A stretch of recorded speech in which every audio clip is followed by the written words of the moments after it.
Welcome everybody to the 2021 Sugarbeet Advancement Planning Meeting. My name's Doug Ruppel with Hilleshog. I manage both Michigan and Ontario growers. Today we got a short presentation for you. We're going to throw a couple extra things in that's not on the agenda. The first thing is we're going to have a little trivia. There'll be 3 trivia questions throughout the presentation. The first one to email me at doug.ruppel@hilleshog.com will win some Hilleshog swag. And also, for giving me 5 minutes, 10 minutes of your time, I've got 5 minutes of pictures from local growers and producers. Behind me is the fruit of your efforts this year. Let's look at the fruit of the efforts from the research teams. Grab a cup of coffee and a donut and enjoy the presentation. We're going to cover the Michigan Sugar OVTs, Sugarbeet Advancement Trials from 2020, Hilleshog Strip Trials, our 2021 variety offerings, and agent update for everyone out there. Let's get started with a trivia question. What factory was I standing in front of or using as a backdrop during the opening of this video? Michigan Sugar OVTs, we're going to look at the approved varieties for 2021 and the limited and special use varieties, and then we're going to look at a piece of information, that the approved varieties for a 2-year average of 2019-2020 data. You'll see here, this is a cover sheet from Michigan Sugar. 9865, 9879, 9908, 2238 NT, and 2240 is fully approved varieties. 2238 and 2240 both received full approval this year. They were limited last year. And speaking of limited varieties, you can see down there in the lower right corner, Hilleshog has got another one this year, 2332 NT. Here's a list of the fully approved varieties that I just mentioned, in not any particular one order, just how they were reported out by Michigan Sugar. You'll see 9908 there, super sweet, good sugar, good Cercospora. 2238 and 2240. Both very, very good varieties, very good performing varieties. Like I said, we've pulled a new variety out of our hat about once every year. This year we had another one, advanced to limited. It looks like every company had one advanced, 1 or 2, but we had one advanced 2332, and it's 104 on sugar per ton, 101 on sugar per acre, and 110 on Cercospora. It's got great performance where it's needed, and it offers good Cercospora as well. So that's our new advancing variety that we have. Here's a list of special use varieties that did not make criteria, and you can see them all here, pretty much from one company, one breeding company, and they all suffer the same lack of performance, and that's in percent sugar. Varieties need 97.73% to get full approval or to be approved for planting. And as you can see, all of these are over 1% short on sugar per ton, or it equates to that they're lower on sugar. So again, just one thing to remind, that they're all shorter on sugar than the other approved varieties. A look at the 2-year data like I promised here. You can see 9865 is in the top 3 varieties. Not much more than a $50 bill between those 3, and 2332 are new limited approved varieties right in the middle of the pack after 2 years of data. 2338 is the next one down there. That variety should really be up a little bit higher. For some unexplained reason in 2019, we got a bad reporting year on that year. Unexplained, not pointing any figures at anybody, but our trials, it was a 110, performed real well, and it just had a hiccup for whatever reason in the OVTs. So it's dragged down a little bit on sugar and yield. But when you look at 2 years worth of data, like 2018 and 2020, it's a very positive variety. And then our really sweet varieties, 2240, 9908, 9879. Now that very same data sheet that you were looking at, I've taken the liberty of highlighting this new special use varieties. They're special Cercospora varieties from KWS. And you can see that most of them suffer from the same deficits, and that's short on sugar per ton. I've sorted this out by sugar per ton. Our 2332 elevates right to the top. And then what makes 9865 such a solid variety, it's a little bit heavier, but it maintains its sweetness. So very good full circle variety, which offers a lot of good attributes to it. But you can see if you're going to pay more for a trait or something in a seed, and then it's going to cost you more when you produce it on the sugar production side, it's definitely not going to help with our goals of 3,300, and that's 30 tons to the acre and 300 pounds of sugar per ton. So these varieties, it'll cost you a couple different times. Now looking at sugar beet advancement trials, we're going to look at the average of 6 locations. I'm going to start in the west and go to the east. I'm going to look at Chaffin trials, Kearns over in Ontario, and then just briefly talk about the remaining trials. So the trial average of 6 locations, you can see 9865 is second from the top, all very tight this year. 2238 second from the bottom. It's a nematode variety, and it's got some good attributes to it, but it's just a little bit short on sugar. The next one you'll look at here, the Chaffin trial, that's over on the west side of the state, had a little bit of disease to it, but 9865 performed real well. All this information is supplied by Sugarbeet Advancement, and you can see they carry very good sugars as well as weight with these particular varieties. And the last one we're looking at is Kearns over here in Ontario, Canada. 9865 come in third place over there. Really sweet, 19.4 sugar. 2238 moved up a couple clicks. Good tonner, just not quite as sweet on the sweet side. Although we got a feeling that variety is going to improve. A couple varieties that you don't see here that did real well in the OVTs is 2240 and 9908. You guys that got to haul a long ways might just as well haul sugar, and that's where varieties like 9908, 2240 with good attributes to Cercospora and Rhizoctonia, they offer a good sweet hybrid. So guys that are paying for a lot of tons to haul a lot of tons, most guys want to haul sugar. And then the rest of the trials, the Wadsworth trial, the early and late trial, take a look at them. Take a look at the Rhizoc numbers. I think the heavy nematode pressure had an impact, and definitely had an impact when it comes to Rhizoctonia. But both varieties sorted out about the same at the early and the late planting of this trial. Shooty trial, just a real nice trial all summer long. Looked really good since the time it was planted. Very little disease at this location. The Schaffner Brothers trial, very, very tight trial, had very tight results. Good disease control, although it had some AF.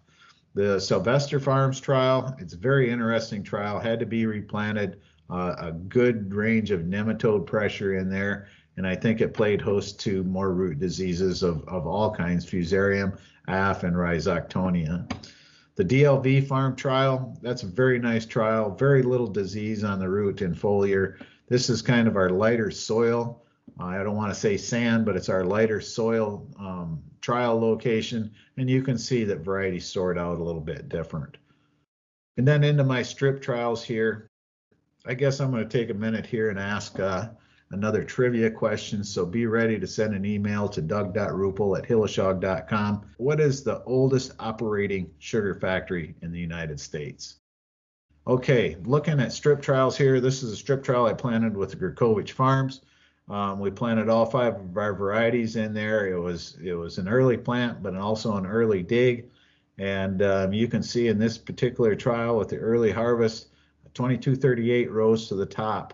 9865 about in the middle, 9908 on the bottom. But when you look over to the far right and look at the percent sugars, your 9908s, your 9879s are going to be the ones you want to dig early because they look like they carry the most sugar content.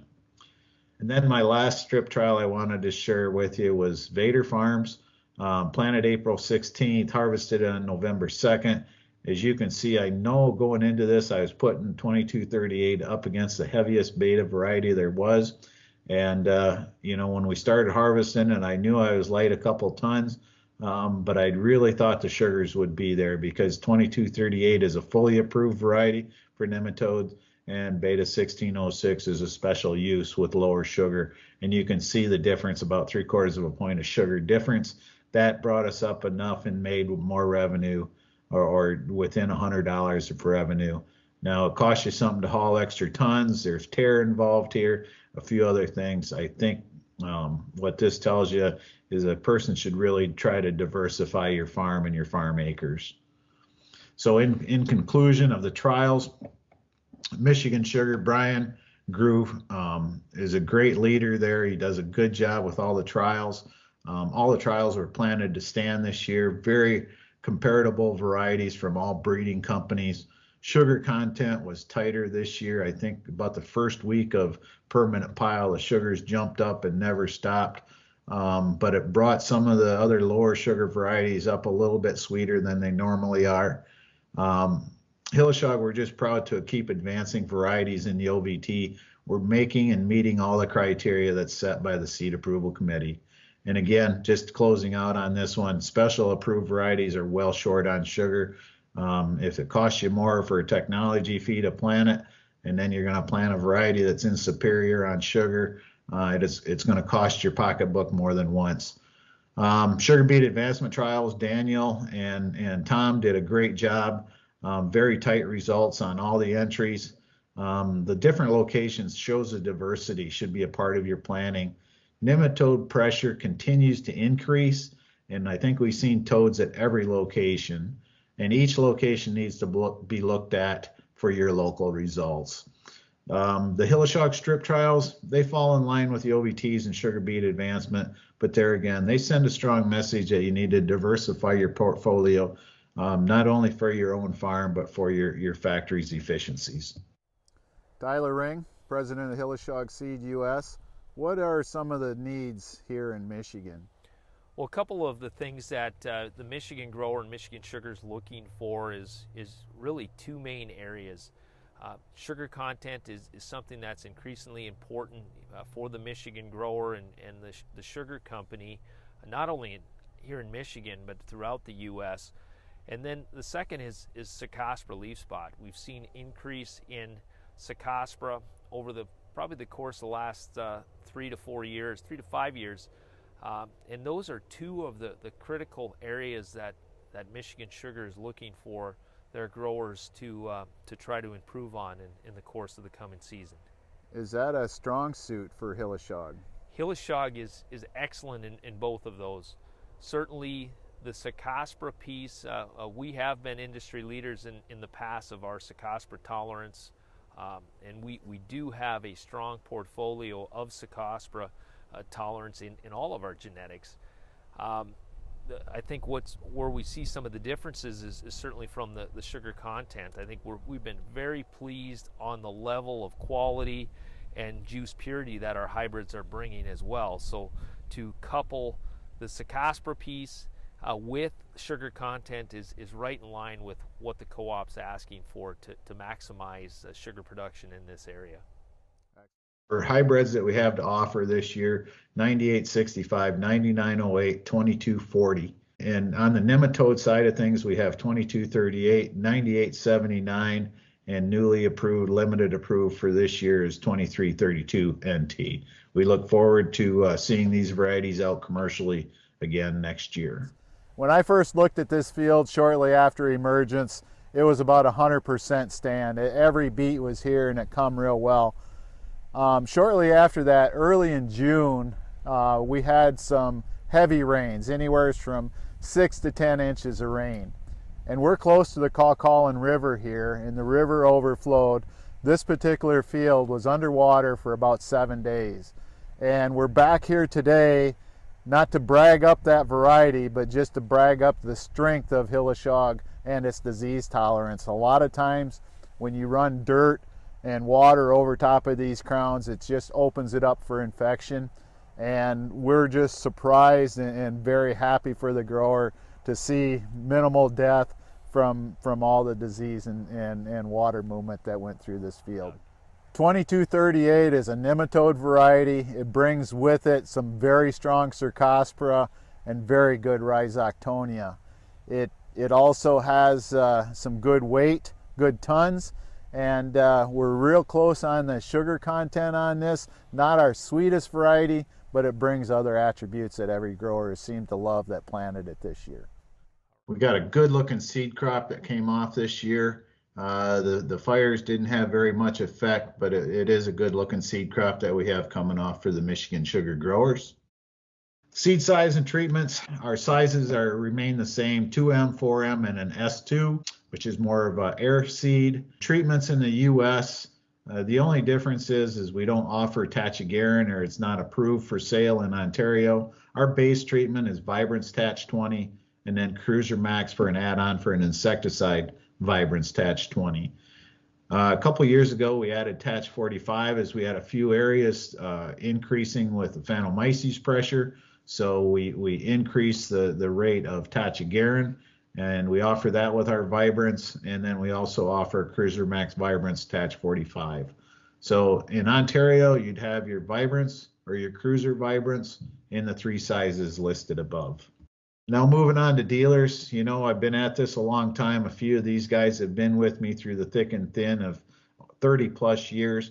But saying that, you know, some guys need to move on and are finding the retirement pastures. Got a young group of men here that joined us, men and women, replacing a few agents in your area. First, we have J&J Ag Solutions. We have Jake Bushy, who's just finishing up his final semester at MSU. And we have Jed and Rebecca Bushy. They all farm together, very active in the community and at their church. Rebecca, she runs their mouse operations at Bushy Farms. So these guys are very sharp. They pick up things real quick. Give them a chance on your farm, and maybe they can learn something from you, or maybe you can share information together. Next we have is Lutz Farms. They're located in Seaboing. They're taking over Steve Bone's old area. Joe and John Lutz, they're 4th generation sugar beet farmers. I've watched these 2 young men grow up as I've had trials next to their dad's farm for years, off and on, and these guys always found their way out to a beet field, and I knew deep down back then that they were going to be sugar beet farmers. So welcome these guys on board, and then of course, you know, my other crew that's been with me a long time, we're very proud and happy with their performance out there. Talk about generations. You can't do this for 30 years and not find yourself in a shed someday with 2 and 3 different generations of growers. When you got the grandfather, the son, and the grandson there, those are pretty special moments, listening to different opinions, different methodologies, and different thought processes. Send us your story today. If you got a story about 3 or 4 generations, we'd love to hear it. We're on social media platforms this year, probably more important than ever. We're on Facebook, Twitter, and Instagram. Please like us on one of these and follow it. We don't post a lot of stuff. It's all growing information and meeting information, but it's a good platform to keep yourself in tune across the United States and the different sugar beet growing areas. I'd like to throw out the last trivia question. In what country is the most tons of sugar beets produced? Well, there you have it, folks. Short presentation and all good information from third parties. Hopefully you find something in there to help you make your decision in 2021.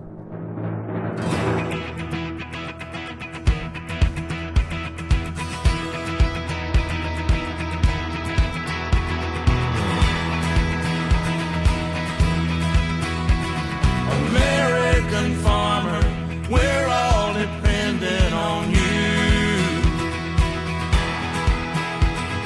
American farmer, feeding the red, white, and blue.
Thank God you do what you do, American farmer. So give thanks when we fill our cart at our local store, and not take for granted tomorrow there'll always be more.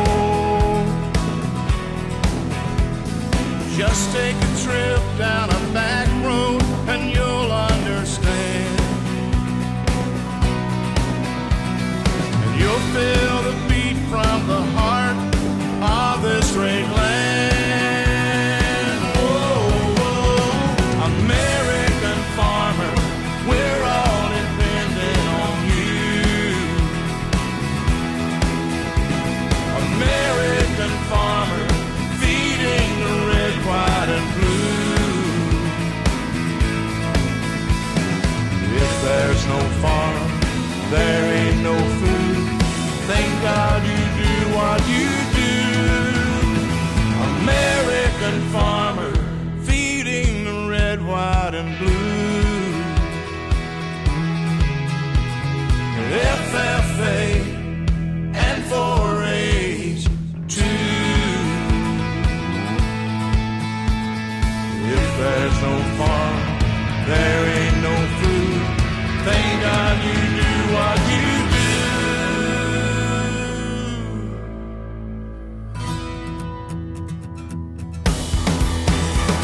American farmer,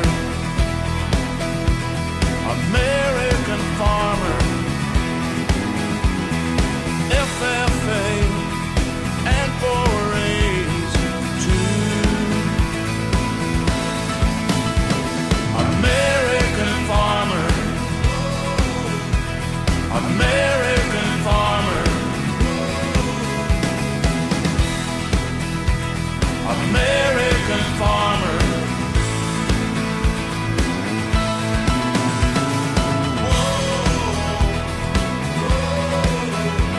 American farmer.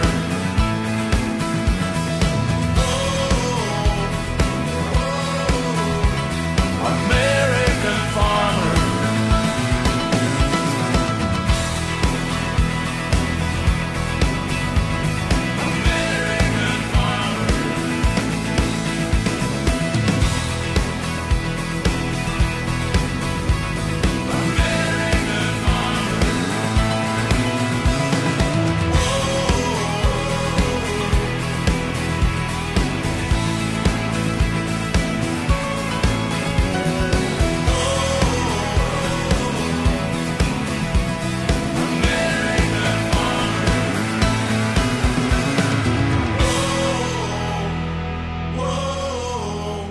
American farmer.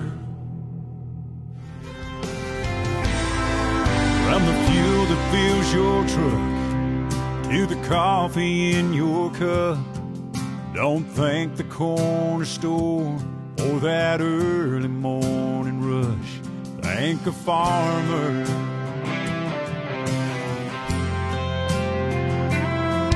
Yeah, I think back to that hayfield filled with girls and four wheels, sneaking off with her for that first time. You can thank a farmer.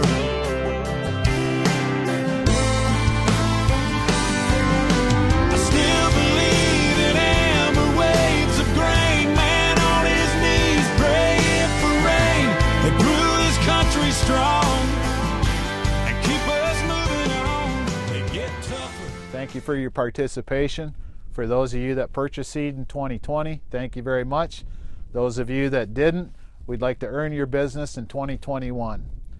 Please be safe, take care of one another, and happy holidays.